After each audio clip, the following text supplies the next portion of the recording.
Carl Gustav Jung, zakladatel analytické psychologie, revolucionizoval naše chápání lásky tím, že ji viděl ne pouze jako emocion, ale jako hlubokou psychologickou cestu transformace.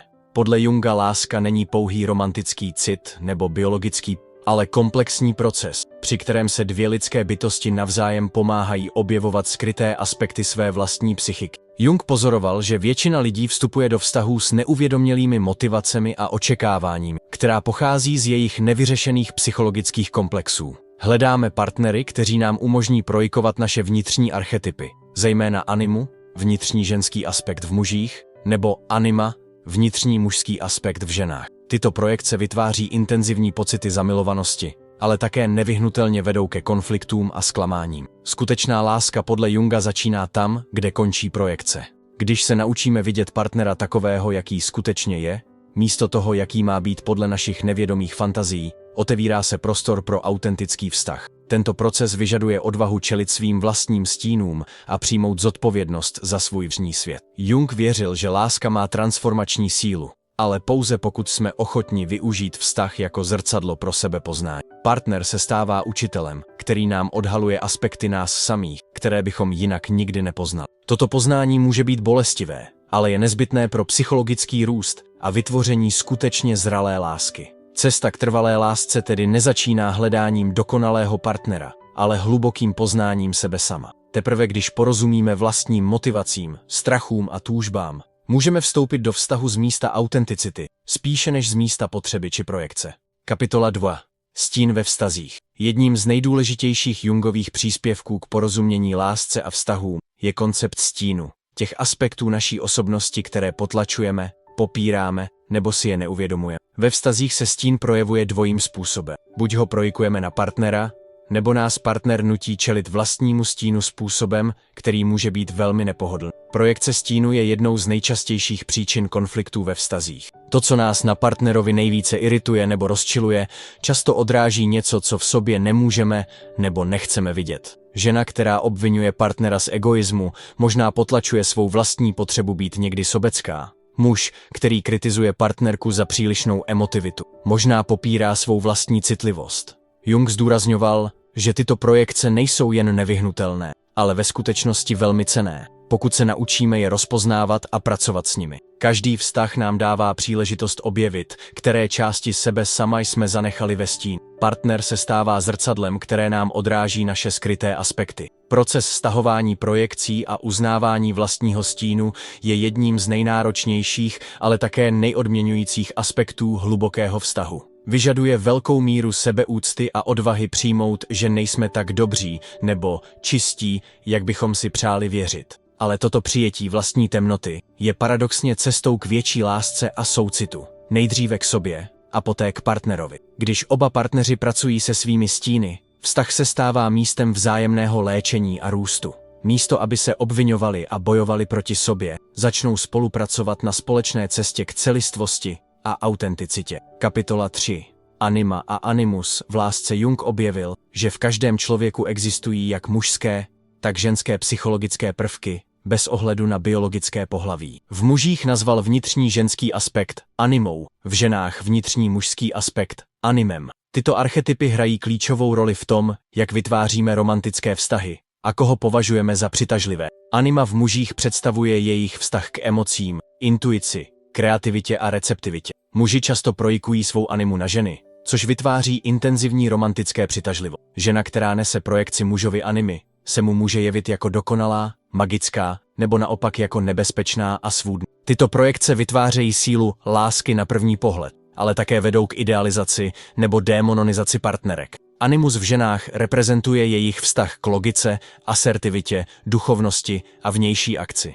Ženy mohou projikovat svůj animus na muže, které vnímají jako silné, moudré nebo duchovně vyvinuté. Muž nesoucí projekci ženina anima se může jevit jako zachránce, učitel nebo naopak jako autoritářský tyran. Problém s těmito projekcemi je, že partner nemůže dlouhodobě nést zodpovědnost za uspokojení naší vnitřní anima nebo anima. Skutečný muž nebo žena je vždy komplexnější a rozporuplnější než naše vnitřní archetyp. Když se projekce rozpadnou, často přichází zklamání a obviňování. Jung učil, že zralá láska vyžaduje, abychom postupně stáhli tyto projekce a rozvíjeli vztah ke své vlastní animě či anima. Muž se musí naučit být v kontaktu se svými emocemi a intuicí, místo aby očekával, že je za něj bude prožívat partnerka. Žena se musí naučit vyjadřovat svou sílu a moudrost, místo aby je hledala pouze v mužích. Kapitola 4.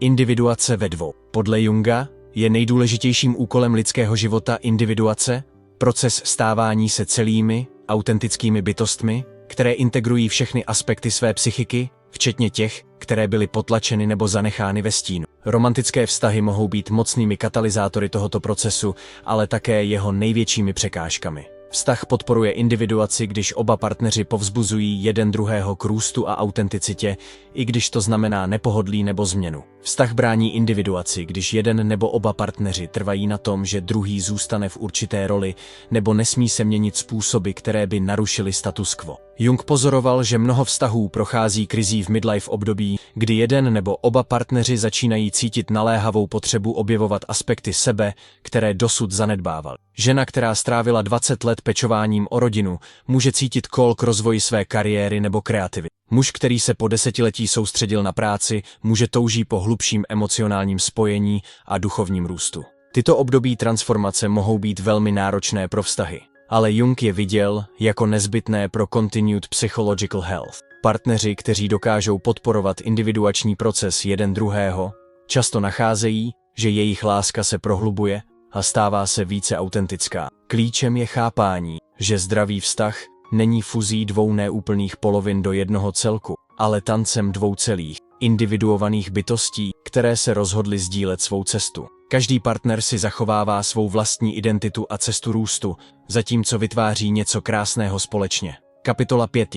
Komplety a jejich vliv na lásku. Jung objevil, že lidská psychika je organizována kolem různých komplexů, autonomních skupin psychických obsahů, které mají svou vlastní energii a mohou ovlivňovat naše chování způsoby, kterých si často nejsme vědomi. Ve vztazích se tyto komplexy často aktivují a mohou vytvářet značné drama a konflikt. Například žena s otcovským komplexem může neustále hledat ve svém partnerovi autoritativní figuru, nebo naopak může kompulzivně vzdorovat jakékoliv formě mužské autority. Muž s mateřským komplexem může hledat v partnerce někoho, kdo se o něj postará jako matka, nebo může mít problém s intimitou z strachu před pohlcením. Tyto komplexy často vytvářejí opakující se vzorce v našich vztazích. Přitahujeme partnery, kteří aktivují naše komplexy, a pak se divíme, proč se stále dostáváme do podobných konfliktů nebo dynamik. Jung to viděl ne jako prokletí, ale jako příležitost k léčení a růstu. Když začneme rozpoznávat naše komplexy a jejich vliv na naše vztahy,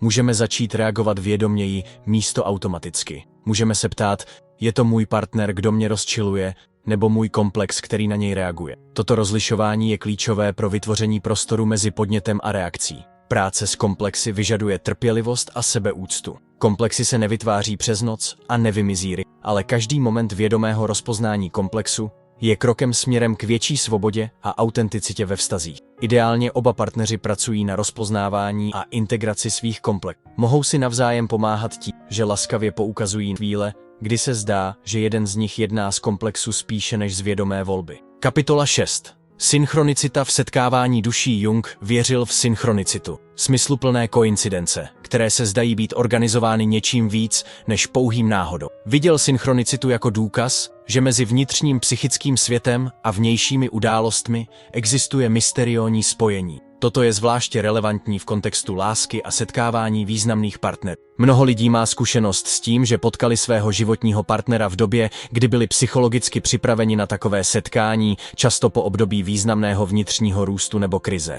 Jung by řekl, že tyto nejsou náhody, ale synchronicity, vnější odraz vnitřní připravenosti na hlubší spojení. Synchronicity se mohou projevovat různými způsoby ve vztazích. Možná potkáte někoho v den, kdy jste přemýšleli o určitém životním tématu a ukáže se, že má insights právě do této oblasti. Nebo možná procházíte podobnými life transitions současně. což vytváří natural mutual understanding a support. Jung zdůrazňoval, že synchronicity nejsou magické nebo nadpřírodní, ale spíše odráží hlubší řád ve vesmíru, který běžné vědomí nevždy rozpozná. Jsou signs of meaningful connection between inner a outer world, indications, že jsme v alignment s natural flow života. Attention k synchronicities může enhance our appreciation pro mysterious nature lásky a relationships. Místo, aby jsme viděli romantic meetings jako pure chance nebo practical choice, můžeme recognize them jako part of larger pattern vnitřního a vnějšího rozvoje.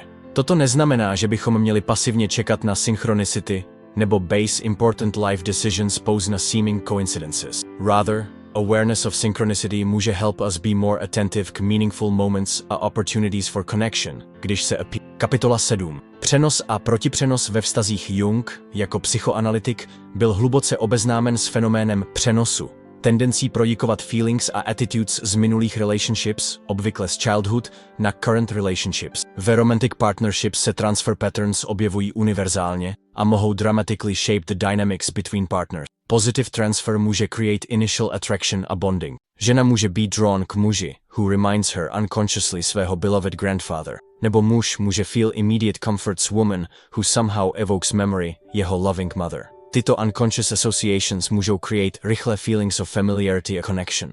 Negative transfer, however, často creates significant challenges.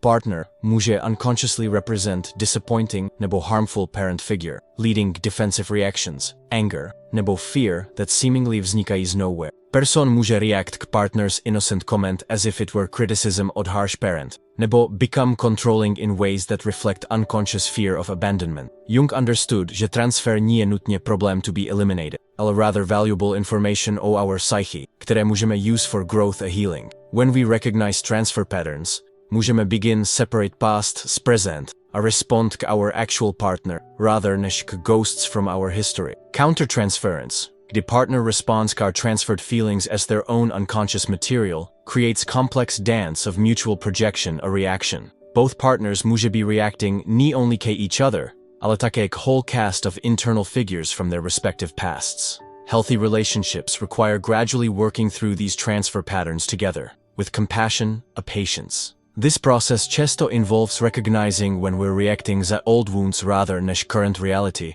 a learning respond different. Kapitola 8. Čtvrtá funkce a vzájemné doplňování. Jung vyvinul typologii psychological types based na different ways people perceive a process information.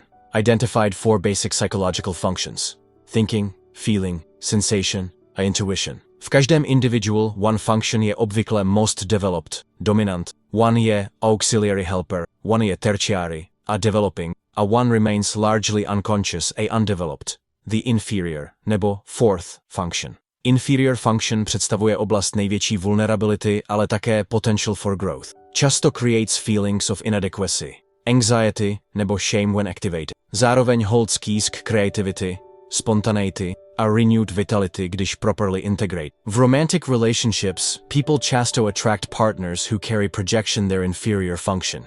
Intellectual thinking type může be drawn k highly emotional feeling type. Practical sensation type může be fascinated by intuitive visionary. Initially, this creates powerful attraction. Partner appears to possess qualities které we lack a secretly long for. Problems arise when we expect partner to always carry našeho inferior function for us, rather než using relationship jako catalyst for developing these qualities within ourselves. Feeling type může become frustrated when thinking partner doesn't express emotions readily. Místo learning recognize jejich own need, develop thinking capacity. Jung věřil, že healthy relationships involve mutual support for each other's growth in weak areas, while avoiding tendency to become overly dependent nebo resentful. Partners mohou serve as teachers and models for each other's undeveloped functions, without losing their own natural gifts or preferences.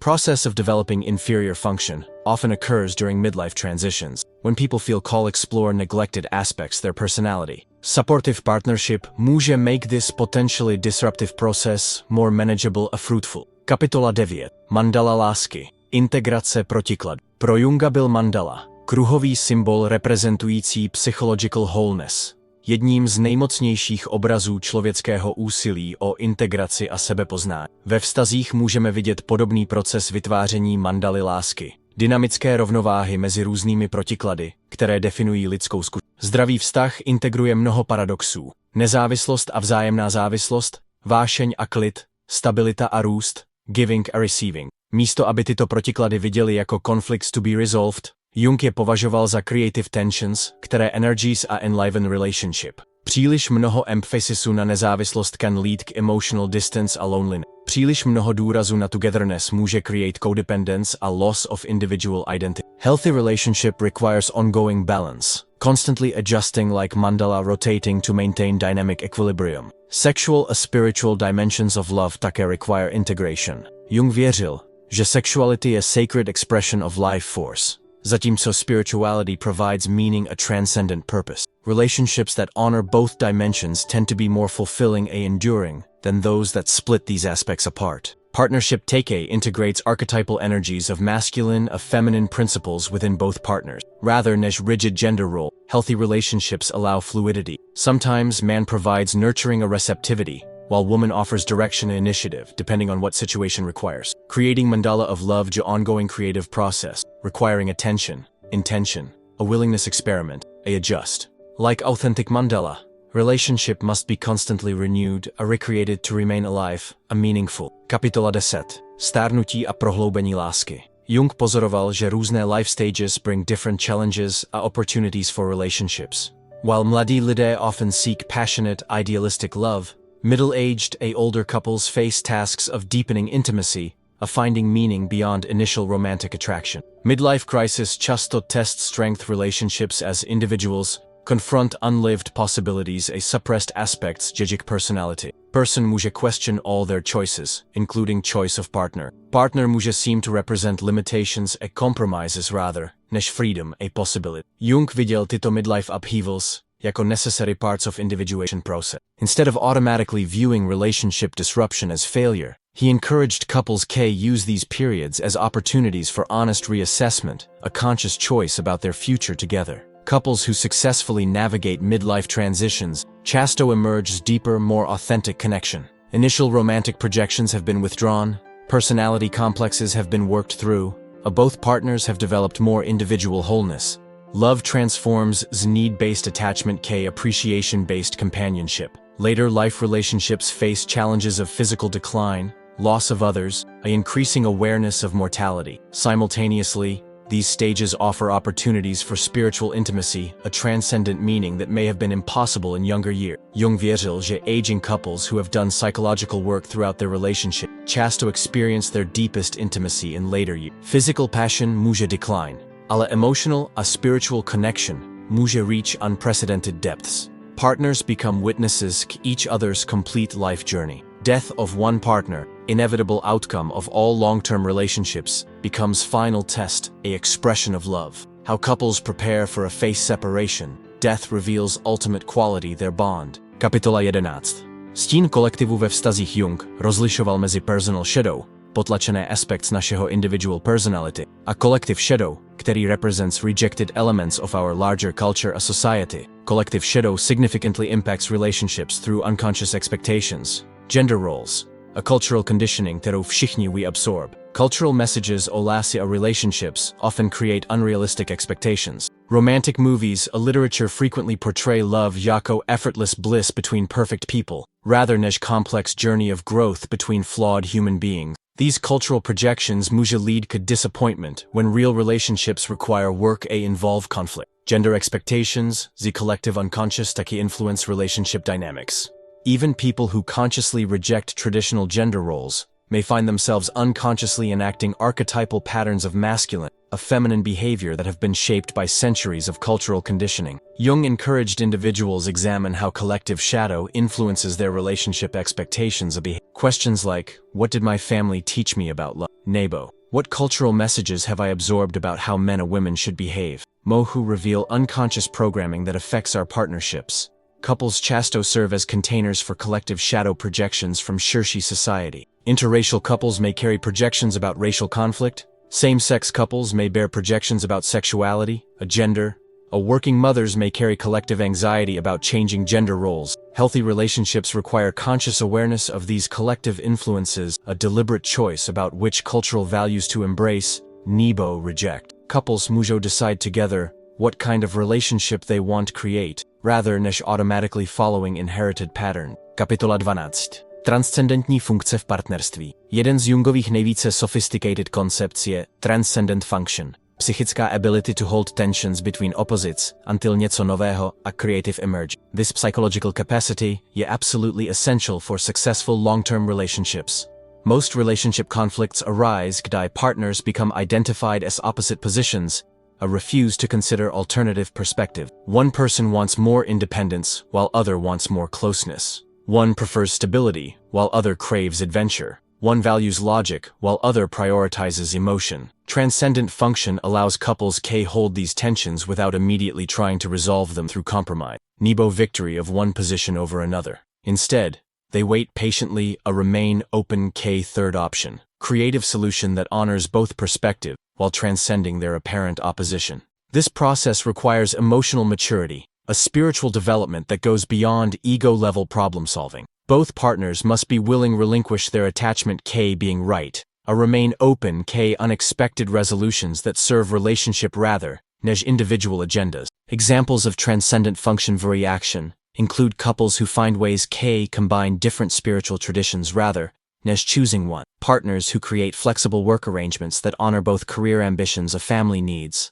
Nebo individuals who develop relationships that are simultaneously committed and allow for personal freedom. Transcendent function is also crucial for navigating inevitable passages of relationship development. Rather than trying to preserve romantic feelings as early stages nebo rushing toward premature intimacy, couples learn to trust natural rhythm of deepening connection. Jung věřil, že relationships capable of engaging transcendent function become vessels for psychological or spiritual development that goes beyond individual growth. Partnership itself becomes creative force for personal or collective evolution. Kapitola 13. Láska jako cesta k celistvosti. V Jungově celkové vizi human development reprezentuje láska ne pouze personal happiness, ale cosmic force pro psychological a spiritual evolution. Through challenges and opportunities of intimate partnership, individuals have chance to develop qualities, capacities that would be extremely difficult to achieve in isolation. Relationship serves jako praktické spiritual discipline, requiring daily practice of virtues like patience, forgiveness, compassion, honesty, and courage. Unlike monastic disciplines that withdraw z-world, intimate partnership requires practicing these qualities in context of daily domestic life, with all its mundane stresses and triggers. Partner becomes teacher a mirror, constantly reflecting aspects našeho personality that need attention či development. This process can be uncomfortable, ale Jung viděl it jako accelerated path k self-knowledge a growth. Solitary spiritual practice může help us become peaceful and centered, ale relationship tests whether these achievements so genuine či superficial. True love, according to Jung, emerges když both partners have sufficiently developed their individual wholeness to engage in relationship bez losing themselves, či trying control, či change their partner. This creates paradox. We must become complete ourselves before we můžeme fully love another. Yet relationship process často necessary pro achieving this completeness. Mature couples serve functions beyond their own happiness či fulfillment. They become models pro others, demonstrating possibility of sustained intimacy, a growth through decades of life together.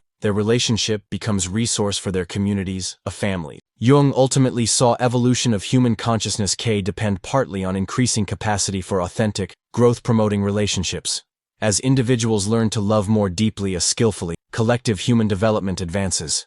Legacy trvalé lásky extends beyond original couple to influence children, friends, all who witness možnosti, které emerge when two people commit, supporting each other's highest development while creating something beautiful together. Carl Jung's insights into love, relationships offer profound wisdom for anyone seeking to create lasting, meaningful partnership. His understanding of shadow work, archetypal projections, an individuation process, provides roadmap for navigating common relationship challenges while using them as opportunities for mutual growth, a spiritual development. The path isn't easy, ale rewards, form of authentic intimacy, a accelerated personal evolution, so among life's greatest treasures.